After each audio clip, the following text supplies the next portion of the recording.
Hey guys, Hermdo back with you. Hope you're having a great one. It's Tuesday, and we're going to take a look at the season outlook and final record prediction for the 2025-2026 Detroit Red Wings. Let's get into it. As far as the projected record goes, expect approximately 41, 35, and 6. That's where I got them at. That translates to 88, 90 points. That should be enough to push Detroit into a wild card playoff spot or keep them in serious contention for one. Detroit was ranked 21st in ESPN's power rankings in April 2025, but was seen as right on the bubble entering off-season moves. Division finish, the improvements in goaltending and forward depth could lift them from 6th in the Atlantic to a top 4 finish, battling the Bruins, Leafs, and Lightning. Central Division expectations remain flexible, but Detroit may outpace teams like Columbus or Montreal, depending on performance and health. Let's go over some of the key changes and some of the added experience, some of the guys they brought in. John Gibson was acquired from Anaheim for Mrazek and draft picks, offering stability in net if he remains healthy. He joins Cam Talbot in a proven tandem. If Gibson plays 45 to 50 games, Detroit's save percentage and goals against numbers should see a notable uptick. As far as Patrick Kane goes, he resigned, as we all know, for a one-year deal at a base of $3 million. Incentives push it towards $7 million. In 2024-2025, he produced 59 points in 72 games. Expect him to target 20 goals, 40 assists again this season as he chases the U.S. scoring record.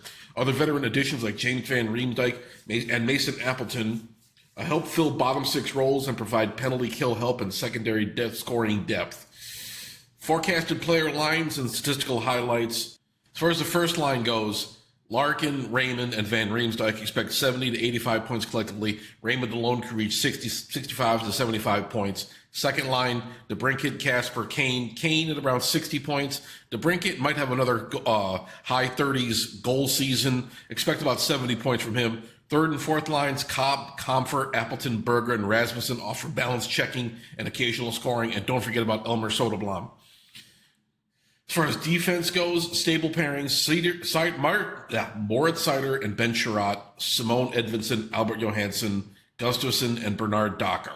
Seider likely to push for 50 to 55 points, Edvinsson around 35 to 45, Johansson chipping in at approximately 20. Goaltending, if Gibson logs 45 games with a .910 save percentage and Talbot complements well, e.g., about a .905 in about 25 games, Detroit should allow under 2.7 goals against on 5-on-5. An upgrade from last year's inconsistent crease combo. Rising impact players to watch. We talked about these guys a little bit in the last episode. Nate Danielson, Carter Mazura, Michael Brandsteg, Nygaard, and Axel Sandin Pelika are expected to make Grand Rapids leaps in 2025-26. Danielson can see NHL call-ups and approach 25-35 points. Sandin Pelika may debut late in the season and contribute slowly as he adjusts.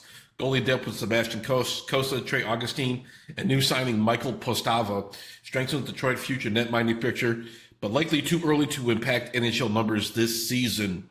Here's kind of a summary table, projected season summary table for the Wings. Record, as I said before, 41, 35, and 6, roughly 88 to 90 points. Division finish, probably third, fourth in the Atlantic, behind probably Tampa and Florida. Dylan Larkin, 65 points, 25 goals, 40 assists. Lucas Raymond, 70 points, 30 goals, strong power play role. Alex DeBrincat, like I said before, about 70 points, maybe around 35 to 40 goals. Patrick Kane, as we said, about 60 points. Moritz Seider, 50 to 55 points. Edvinsson, 35 to 45 points. John Gibson, .910 save percentage, 2.7 goals against average. Cam Talbot, .905 save percentage, 20 to 25 starts. So kind of a fill-in role there for Job Gibson's.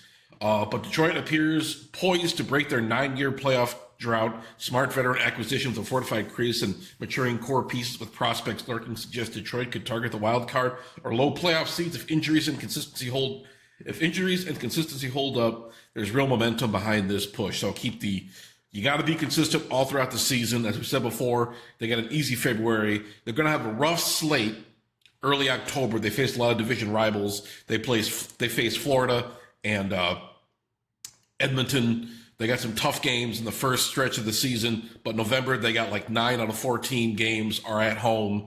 So hopefully, if the Wings can stay consistent, stay healthy, we should be all right. I think I predict they will make a wild card playoff spot this season, if only barely. But that's all I got for you guys for right now. Thank you so much for watching. Let me know your comments, your opinions down in the replies below. Please subscribe to this channel, subscribe to Hermdo, subscribe to Detroit Fan Forum. Let us know your thoughts. Join the Facebook group. Really appreciate it. Thank you so much, and I'll talk to you guys later.